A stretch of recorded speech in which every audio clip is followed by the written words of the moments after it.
After his complete annihilation of the Marvel Universe, Death, the one love of Thanos, has finally come to him, but has he given her enough? What's up, everybody? I'm Stan, and welcome to Detail Comics, where we go over comics in detail. This is an iRate review, the show where I go over a comic book, its story, its art, give you my impressions, and let you know whether it's something you should go back to the comic book shop for or not. Make sure you subscribe to get more of these every single week. The book that I want to talk about right now is Thanos number 18 by Donny and Geoff Shaw. So while we've seen the young Thanos brought into the future to help this older Thanos, who wields the Sword of Surtur, fight off Silver Surfer holding Mjolnir, what we have is the final conclusion, and that is going to be Thanos versus Thanos for the hand of death herself. So how is Donny going to finish this out and end his epic run on Thanos? Let's see. Over the course of Donny and Geoff Shaw's run on Thanos, we've seen the Titan dragged to the edge of time to help out an older version of himself that has conquered the known universe. Basically, the one person that was holding him up was the Silver Surfer, who had somehow grabbed the power of Mjolnir and was leading the Annihilation Wave. And that led to the final battle, which was almost clinical. It was clean. It was as if two sets of hands were working as one as they defeated the Silver Surfer, leaving only the two Thanoses remaining at the end of time. And then they saw Death standing outside in the wasteland, and now that's where we open up in Thanos number 18. She strides into this collapsed temple to Death, holding on to her veil. She's in her black dress, and it appears to Thanos that she's dressed for a wedding, and yet there she stands. She doesn't interact with any of them, and Thanos, the youngest Thanos, the impetuous Thanos, heads over to her. He's just like, "What do you want? What more do you need from us? He has given you everything. What more do you want from me?" And this is one of the few things that I find fault with, and I don't really find fault with it, but I find that Geoff Shaw's version of Death is just too damn cute. I mean, when she puts up her hands and looks at Thanos with those big eyes, it just seems just a touch on the cute side for a book that had such violence in it. However, we do come to one conclusion, and that is that Thanos has to kill Thanos. The youngest Thanos has to take on the old man, or the old man has to kill the younger one, which is kind of going to create a time paradox. So it's got to be the young one taking on the old one. And Death concludes that this is, yep, they're right on the nose. She doesn't say anything, but using some symbolic gesture, she decides, yeah, no, that's a great idea. You know, you versus you seems to be a great thing at the end of the universe. And King Thanos, having lived millions of years after he's taken the younger version of himself, is looking to give him some advice. It's just like, I want to give you some advice to carry with you on your journey. In my time, I have seen many wondrous things that in a way I envy you for being able to see again. I've made many mistakes, but if I have learned one thing in my time, and then all of a sudden these beams, these eye beams come blasting into his chest, and Thanos, younger Thanos, says, "Do you want to talk or do you want to die?" And that's when we just start brutalizing and just smashing the bejesus out of each other. King Thanos coming in with a kick, young Thanos smashing his head up against the floor, eye beams versus eye beams. Thanos grabs older Thanos' arm, cracks it in half, breaking it, pushing the bones through the skin, the eye beams piercing the side muscles of Thanos, and then that leaves this final gallant left hook that smashes King Thanos across the face and brutally just pounding his own skull into the ground to the point where Death has to look away. Her surprise and her expression leaving her just staring at this mess of a man as older Thanos wallows in this crater created by the concussions of the blows of the younger version of himself. He calls out to the young boy version of himself, "Kill me!" as young Thanos reaches his hands around the throat of the older version of himself and goes to squeeze and says, "Do it. End this."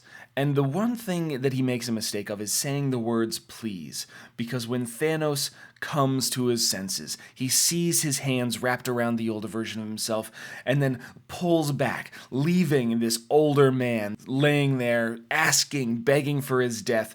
And Thanos says what he said at the beginning of the book, "Kings do not beg."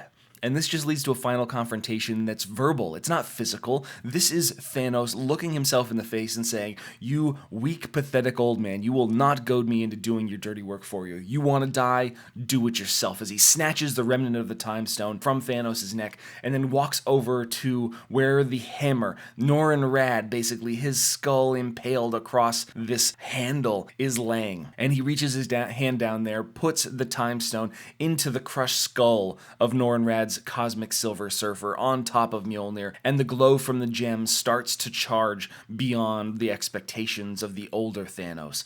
And he's just begging him at the same time. He's just like, do you know what you're doing? The gem's broken. You can't get out of here. Don't leave me crippled. Don't leave me broken or alive, alone. You see what you're doing? You are sealing your own fate. You are giving yourself your doom. I am your end. We can't die. You know what this means? And that would mean that he would be alone without death at the end of the universe. And that's when Thanos comes back with the retort, I know what it means, you old man. I will do everything that I possibly can to never become you. As the portal in time opens up and Thanos walks through it, leaving King Thanos alone in his desolate and destitute, devastated temple to Lady Death. And she is still there, and King Thanos is still there, and he feels like, you know what, he might have won. Thanos didn't do what was necessary to erase him. And she comes over to him, he hands her the black rose, and he speaks to her, and she's like, sad, mournful. That means that she's not dressed for a wedding. She's not here for Thanos. She's here to say goodbye, because this version of Thanos is about to leave existence. And he wonders what the younger version of himself did to be rid of him, as he calls out to Death, what did Thanos do? And as he's gone, so that way there are words that he will never hear from her lips, she says that he won. She smells the black rose, casts it aside, and goes back to where she is, because every story ends as it always should, particularly Thanos stories, with death. And that's where we conclude the run of Donny Cates and Geoff Shaw on Thanos. And if you were talking about a story dealing with Thanos, it seems to be, I wouldn't necessarily say that it's epic or it treads new ground in those kind of cases. I think that the art is fantastic. I think that the design of Death is a little bit off compared to what my expectations are, but I'm always open to new interpretations. I think the Thanos art, the battle art, the absolute visceral, violent nature of everything is just impressive, to say the least. The scenes with Silver Surfer in previous issues were great. The battle between Thanos and Thanos was just very brutal when it came down to it, and I really appreciated everything about this story. I think Geoff Shaw did a phenomenal job, and compared to some of his earlier work on God Country, it is a step in every right direction forward.